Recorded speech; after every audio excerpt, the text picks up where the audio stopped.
Earlier this week, we had started a campaign to bring the country's attention to Aurangabad. And back then, we told you something very specific. We told you that an arrest should not be the end of this story. Because after an arrest comes a police or judicial custody and then bail. And what happens after is punishment by process for the victim and the family. Tariq pe Tariq, as the accused is out and about, possibly molesting, harassing, raping other women. Where is the justice in this process? The young girl in Aurangabad flung herself out of a speeding auto to save her life. She almost died. She spent 4 days in the ICU. Her injuries could have ended very differently if there was a vehicle behind that auto, or if the impact of her fall was more severe. The fact is that this isn't just about sexual abuse or harassment. This is about endangering the life of a young woman. Because let's face it, you do not jump out of a speeding auto until you are desperately trying to save yourself, until your life itself is in danger. So on the show, we have some questions for those in power. For one, why haven't more stricter charges been laid on the accused? Why did the police ask for just 2 days of custody in the first place, at least initially? For heaven's sake, this girl has spent 4 days in ICU and you just want 2 days custody? And why are predators entitled to bail? And the biggest question of them all, why is it that women face harassment after the harassment? First, harassment at the hands of the abuser, and then harassment at the hands of the very system that was supposed to protect them in the first place. Today on the show, I have 3 young women joining me from 3 metro cities: Delhi, Chennai, Mumbai. All 3 have a story that tells us just how callous, insensitive, and inhuman our system can be to women who refuse to stay silent. Silence will not do anymore. No good has ever come of it in any case. Let me introduce these 3 young, brave women who have agreed to speak to us this evening. Anusuya Basu is a journalist. She is joining us from Delhi. Ishita Singh is a student from Chennai. And Unnati Rajput is an advocate from Mumbai. All 3 of them are joining us from India's biggest metros. All 3 faced harassment and assault attempts in public places. And all 3 of them were failed by the police that was meant to protect them. Anusuya Basu was harassed by an Uber driver in 2019. Her complaint was not registered until 11 p.m. at night, and even then she was not given a copy of her complaint. Till now. Let that sink in. Ishita Singh faced an ordeal in September this year.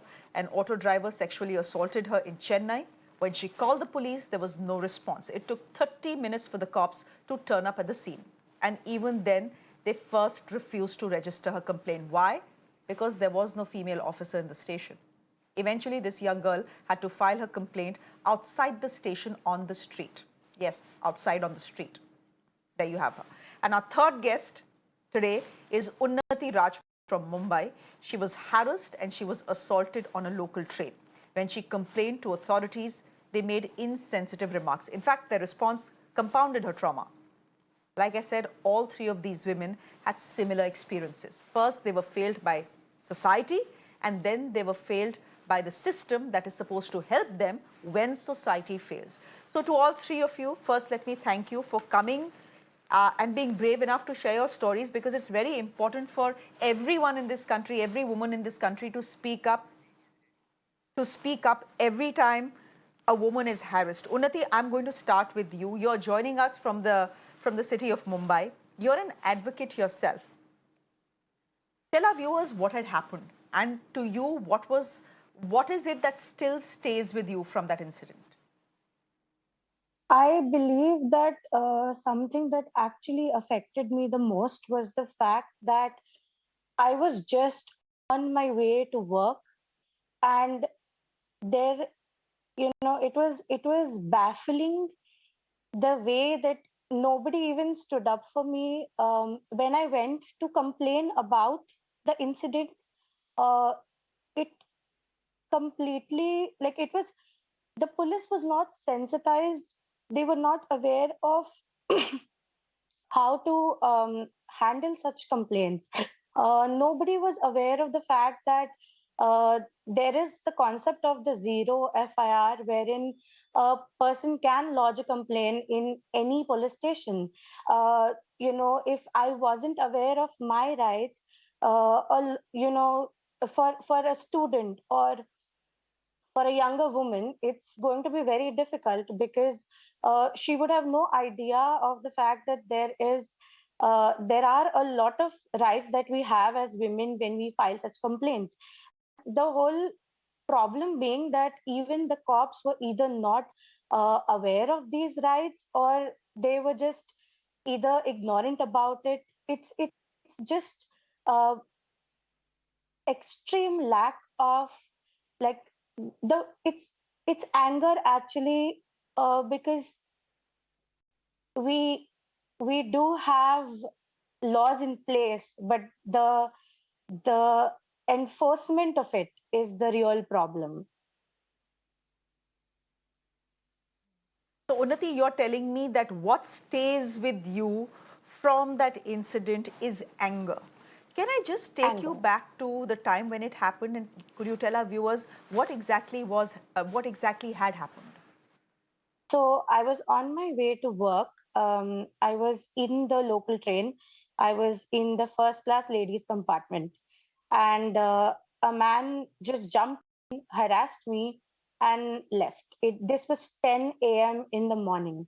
I was on my way to work, and it took me weeks to get out of that, the helplessness that I felt in that one moment of uh, losing control.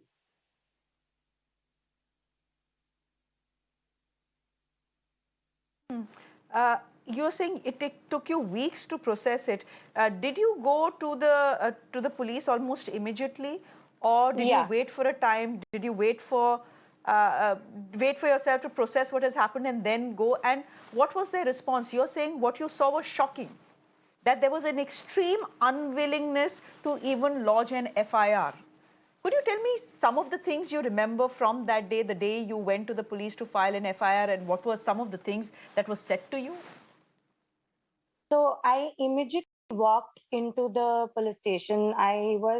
The incident happened at around 10 a.m. And I walked into the police station around 11 a.m. because I wanted to get my assaulter off the streets. Since I was in a position of privilege and power to go ahead and report something that happened to me. I know for a fact that a lot of women don't report such incidents, and that is the reason that a lot of these people are on the street. So I took it upon myself to go complain about it almost immediately. um, since my the matter of my jurisdiction was a question because it was inside the railway, inside the train. I was sent to three different police stations to just file my complaint. In that state, I also, despite knowing about the zero FIR, was not I was not in the state to remember it. So I just followed instructions that were given to me by the police. It appeared that the police were also not aware of these basic things, basic rights that we have as women who go to report such incidents. Um, uh, the police station, like the police at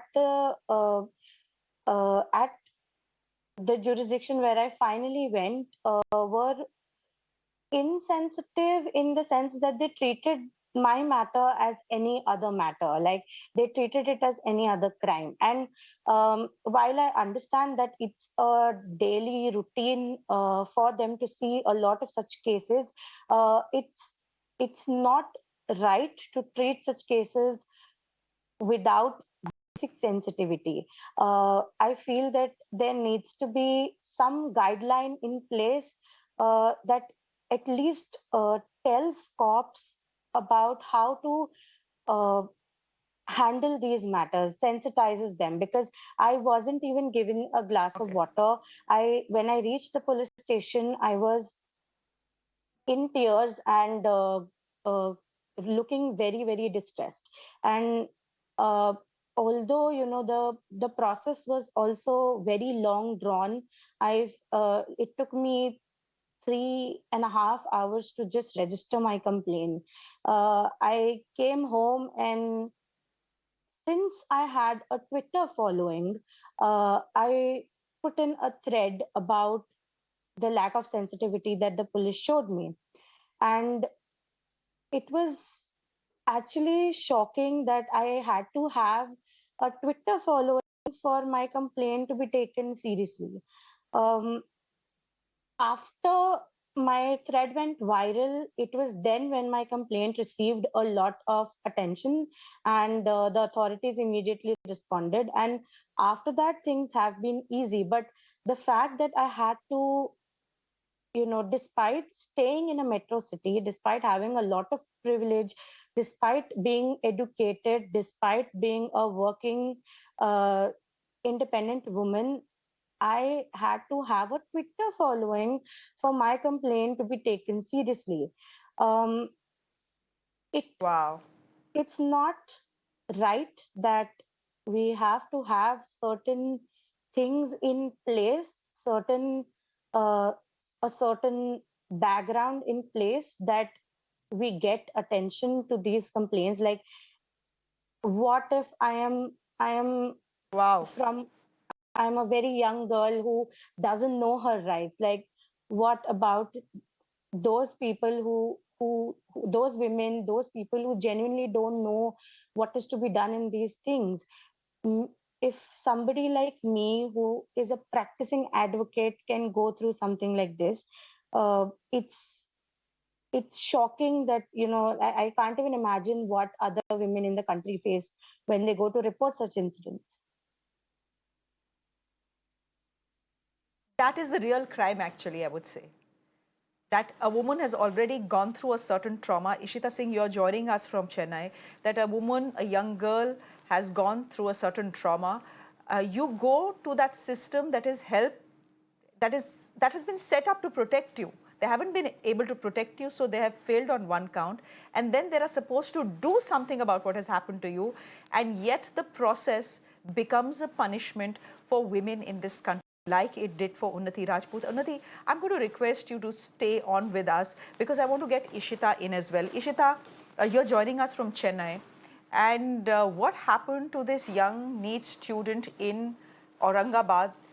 Something very similar happened to you in Chennai as well. You're a student of the Asian School of Journalism. You are in an auto with a friend. Tell us what happens after that. And tell me if you understand why that young girl in Aurangabad jumped off a speeding auto. I mean, she knew she could probably die, but she knew she had no other choice. Do you understand where she was coming from? Absolutely. First of all, thank you so much for inviting me. And I think I can relate with Unnati very much. I had a very similar experience, a very similar traumatic experience, I would like to say. So, yeah, I mean, the incident happened like a month back, and I honestly have forgotten some of the details because it was so traumatic. And so basically, I was coming with my friend. My friend came to see me all the way from Delhi. She is also, she's working in corporate sector, and she came for like a college visit here. Sorry, office visit here in Chennai. And then we both were staying at her. At this hotel, which was again booked by her office people. And we just went out for a dinner, and we were coming. We booked an Uber auto, and we were coming back. And it was what, maybe around 9:30 or something. And yeah, I mean, the ride was fine. The ride was comfortable. Nothing was fishy while we were in the auto. It was just that while like the moment we arrived at the hotel, and I mean, my friend just stepped out to make an online payment. And usually, like when that process takes place, the auto wallahs, they kind of relax, they take a side turn, and they wait for the payment to happen. and my auto driver was doing the exact same thing, and I was just sitting inside the auto waiting for my friend to like get done with the payment so that I can step out. And it like these things happen in a second, like in a fraction of second, and I'm still not able to process. But yeah, I mean. Yeah, so my friend was just making the payment, and the moment she told me, ki, okay, the payment has been done, you can come out. I could see that he was, kind of waiting for me to step out. We had like the auto driver and I had a small eye contact, which lasted for a fraction of second. And the moment I stepped out, out of nowhere, he just grabbed my breast, and I was like, I mean, I'm still smiling because I'm still not able to process it, because it was not a shady place where he parked his auto. It was like in the middle of, right in front of the hotel, and it was like there were people around us. My friend was standing right in front of him, and he knew that we are surrounded with people. There was light everywhere. It wasn't like a shady place or a road which was shady or has no traffic. It was a busy place in front of a hotel, and yeah, because and the moment he did that, I couldn't step out. I just as a reaction, I just had to sit back, and I was just shocked. I was like, what did you just do? And my friend, like, more than me, she was traumatized because she actually saw him doing that. So I mean, my instincts were, of course, I was frozen for a few minutes, but then I stepped out and I cried, not cried exactly, but tried to make sure that he doesn't escape. So I mean, I started yelling, I started shouting at him, I started yelling at everybody, so that people can come and hold this guy so that he doesn't escape. And while my friend and I was shouting, see, usually we are told that wherever such incident happen, you should like try to take control and kind of slap the guy, or maybe just do something so that you don't have to go to the police station and file a complaint. You should like take the make him realize whatever he did was wrong, through a violent way. But at that moment, I was so blank that apart from screaming, I just didn't know what else to do. And both my friend and I were just only screaming at him. And there was this one thing that he kept on saying was that I'm poor, and I don't know what you're talking about. And there were men who surrounded us, and nobody was like even tried to catch him or asked him to wait, and so that I can just call the police and um, just take the matter to the police station. Everybody was like, let go of him. He's a poor boy and he must have, done it by mistake. Just let go of him. And I mean, eventually he went, and we were running after behind him. But of course, he was in an auto, so we couldn't catch hold of him. But then, like, my friend was able to take pictures of him, of the auto. And the first thing that I did was called the police, and the police came after 45 minutes.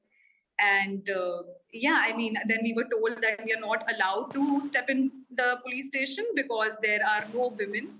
And that was another, like, I didn't know that as women we are not allowed to step in the police station after 7:30, but I wasn't aware of the fact that the women police officers themselves are not allowed to stay in the police station because the state cannot guarantee their own safety. So I mean, I still went. I filed a complaint outside the police station, because even though I filed an online FIR, I didn't, like, I wasn't hoping that they would take an action or something, because the like in the very beginning only, I could see that they were taking it very lightly, because these incidents are so casual that they are categorized as petty incidents, the incidents which don't have higher degree of uh, atrocity. So I made sure that I go to the police station on that very day and file a complaint. And still, I was not given an FIR. I was asked to write an application. So that was that's what happened on the day of the incident. And did the guy finally get caught? Oh, yeah. I mean, so while I was in the police station, like outside the police station, I just felt that, right now they're asking me to write an application. I was told that I should come and visit the lady police officer in the morning. And then, I asked for her contact. They didn't share her contact. I looked for the contact online. I was like, okay, I can come in the morning, but at least somebody should know that this thing has happened. And because this was an Uber driver, and we had enough evidences to catch him, I didn't want it to I didn't want them to just be casual about it. So I thought that, it's and as a journalist also, I thought it's very important to report the incident myself first. And I had to come back because I wasn't feeling satisfied. I mean, what am I supposed to do? Like, some guy came, he took an advantage of me, and even though I called him out in front of everyone, he was able to escape in front of so many men. And when I file a complaint, there is a very lenient, casual response. So after coming back, I just couldn't sleep properly, and I thought that I think this needs to be reported, and that's when I decided that I'll write a Twitter thread about the entire incident. And in the morning, when I went to the police station again, there was absolutely, like, asked me to write an application again, which I didn't understand why. I mean, okay, there is a code of conduct which takes place, but because I already filed an application a day before, I didn't know why they were asking me to file one more complaint. And they were not letting me to register an FIR. And also because there was so much language barrier, so there was that as well. I mean, a lot of delay in that. And it was after, suddenly, like, I wasn't expecting that my tweet will get viral. I just wanted my college authorities and my friends to know about the incident. Suddenly, I think within 6-7 hours, next day, during the daytime, the tweet got viral. And it was shared by a lot of journalists, lot of news organizations, and that's when the Chennai police responded, and things were taken care of quickly. But it took a Twitter thread. It's, to my mind, exactly. It took a Twitter thread for you, just like it took a Twitter thread for Unnati. Amazing. It's amazing that the system will not do its job until it is called out and named and shamed. It has happened with the two of you on one show. It's amazing how similar your stories are. Anusuya Basu, you're a journalist. You're joining us from Delhi. You had a similar experience in an Uber cab. Could you tell us what happened, and finally, were you able to file an FIR, and have you finally got a copy of that FIR?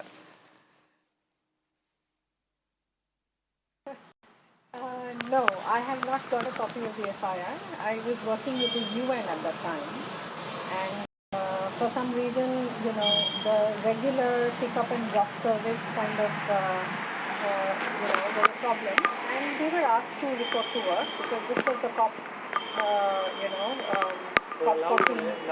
COP 14 thing that was going on. Can you hear me, Shreya? Hello? Very barely. Will you give me a moment till we can fix your audio? Because your audio is not very clear to me. So I'm just going to ask my technical team to fix the frame and the audio so that we can hear you more clearly. But Unnati, I just don't know what to say at this point of time, that for Unnati and for Ishita, both of them in two different cities dealing with two different police forces, the same experience, a reluctance to register a complaint or an FIR, to take the matter very lightly, to almost say, ऐसे तो होता रहता है, कौन सी बड़ी बात है, and then it takes Twitter thread for the two of you to actually get the police to take what you're saying seriously. And this is an experience that not just the two of you, but I think women across this country go through. Unnati, you're an advocate. Did you at some point of time try and understand why the system fails the very women they're supposed to protect? This was a system that was supposed to be supportive of you. This was a system that is supposed to protect you. And yet, this was a system who knew that at some level you had been violated. And yet, there was a resistance to do anything about it. Why is it? Is it patriarchy? Is it that the system is overloaded and they feel कि ये harassment के cases लेते रहेंगे तो हम पूरा दिन यही काम करते रहेंगे? This is a petty crime. As an advocate, what has been your experience? Not just as someone who's gone through what you've gone through, but what's been your experience otherwise? Being a single working woman in a city which frankly is considered to be very safe for women, Bombay.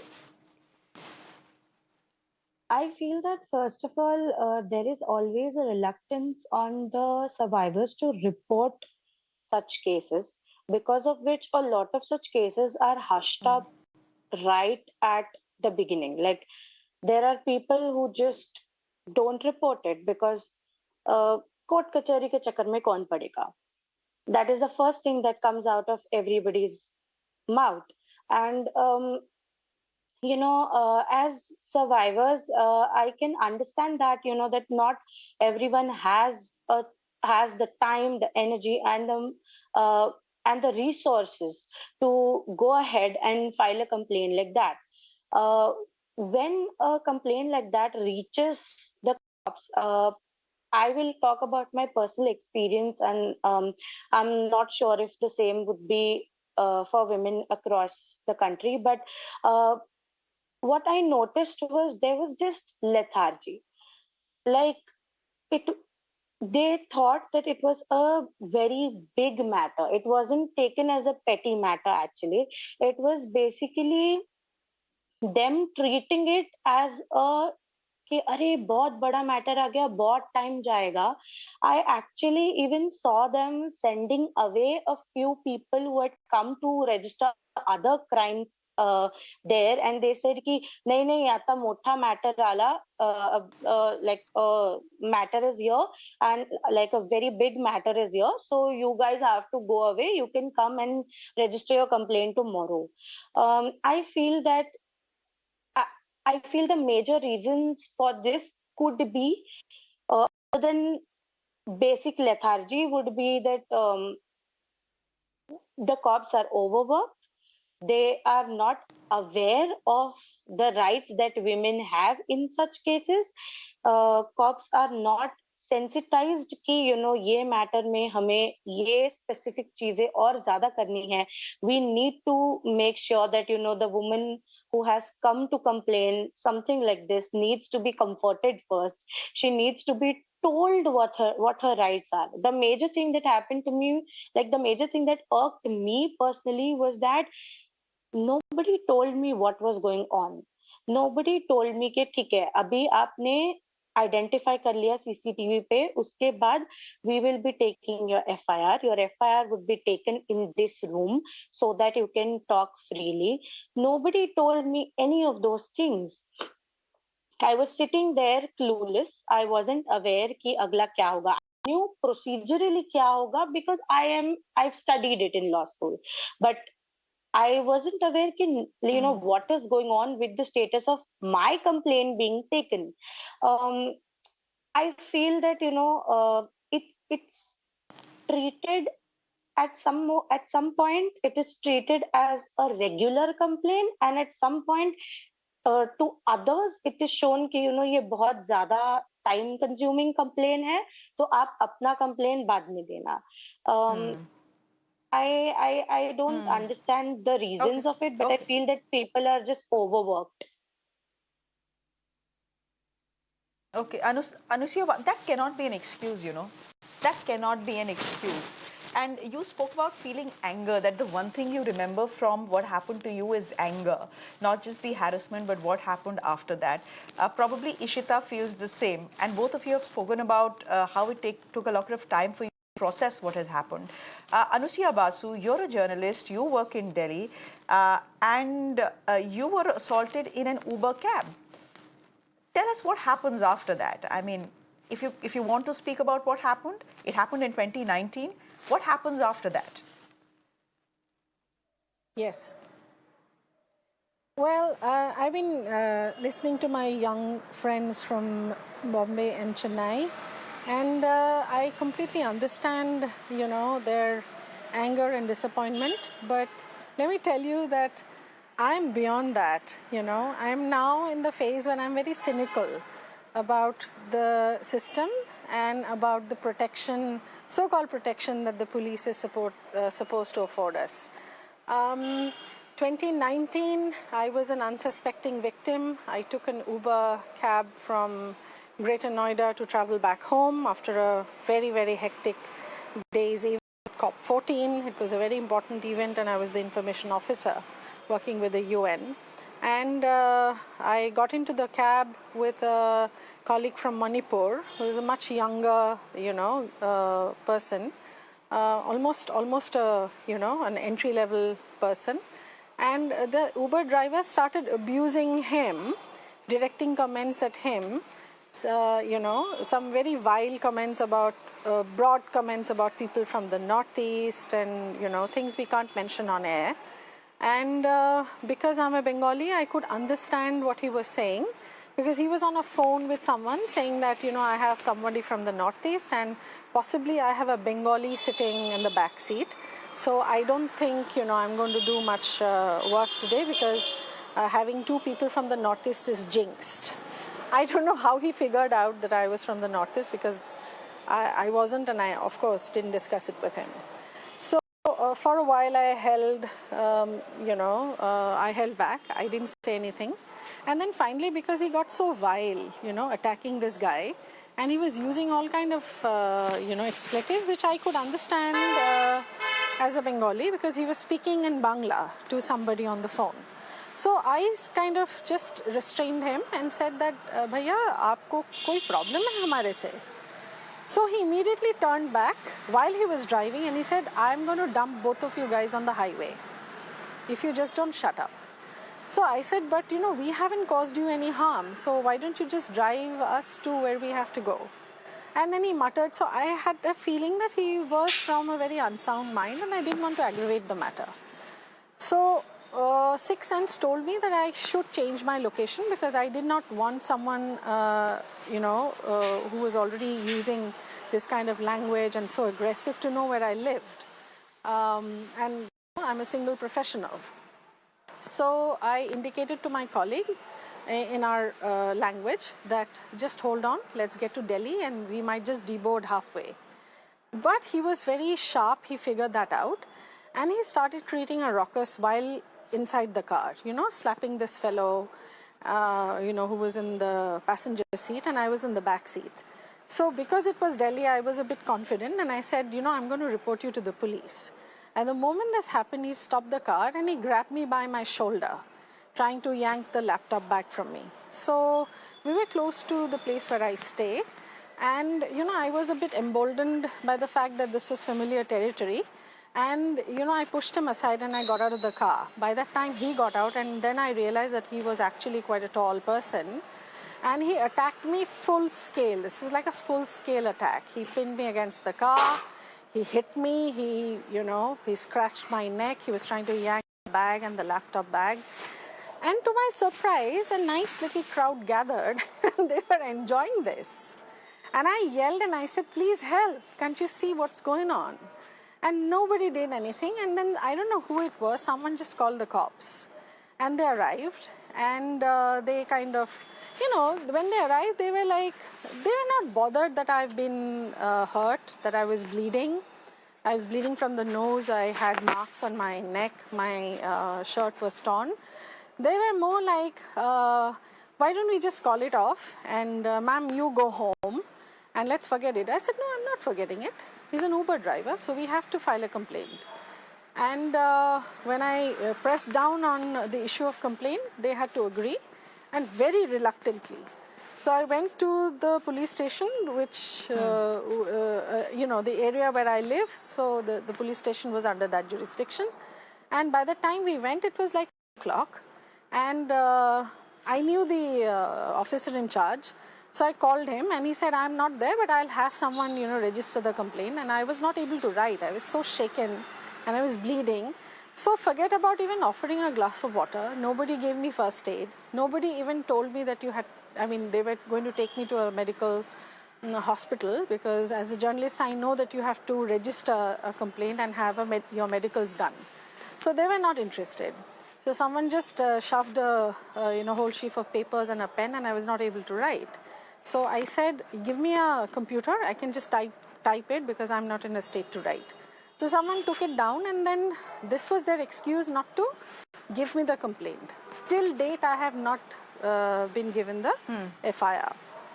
And I could see that, they were kind of roughing him up a little bit in the other room. That's 3 years. And then he said, madam, aap na ghar jao. Yeah, nothing even now. So Delhi police didn't do its job. I reached out to a friend late in the night in one of the leading dailies, and I narrated my ordeal, and he was livid, and he said, I'm sending a correspondent, let's get the story out. This is very important. Once the story came out and everybody else reported it, then the Delhi Commission for Women took cognizance and, asked me to come to the office. I gave my statement, and subsequently they must have probably also asked the police to come. But till date, I do not have any feedback from either the police station or the Delhi Commission for Women. I think they have forgotten about it, because they must be getting lots of cases like that. My only thing is that what happens to people who are not empowered to even go to a police station? I walked back nearly midnight alone without an FIR.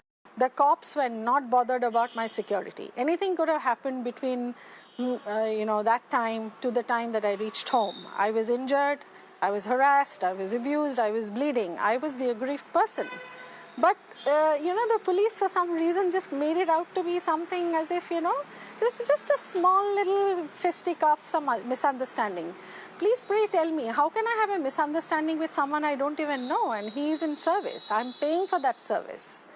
So this kind of attitude really riles me, and I don't know how things are going to change unless we take a very, very strong stand, unless we start asking administration for answers, unless the Delhi police and polices in other cities, they study the system which is already in place and working in other countries, and much smaller countries than ours. So till that time, I think I can only say to lots of women who are working that if you can avoid the public transport, please do. If you have the money, if you have the wherewithal to drive your own vehicle, please do so. Otherwise, please travel in groups, and that's something that I would recommend, and I would like to stick to that. I'm hearing, of course I've read about your stories, which is how we got to invite you.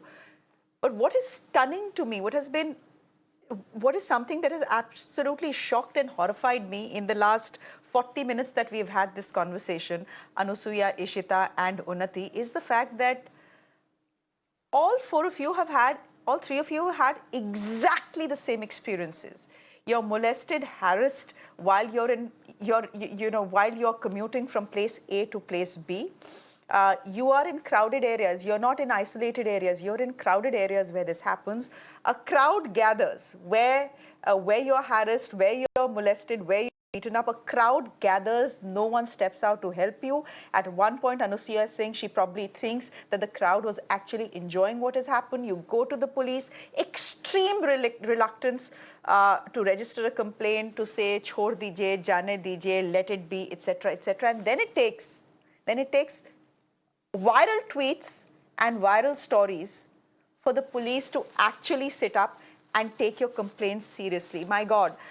if this is what the three of you have gone in three large, urban, educated cities in this country, I don't know what women in other parts are going through. And I'm fairly certain that the experiences the three of you have shared with us is pretty much the experience every woman has negotiating the streets of this country and negotiating the system of this country. I'm going to thank the three of you for sharing your stories. It was important for you to come here and speak to us. It was important for our viewers to understand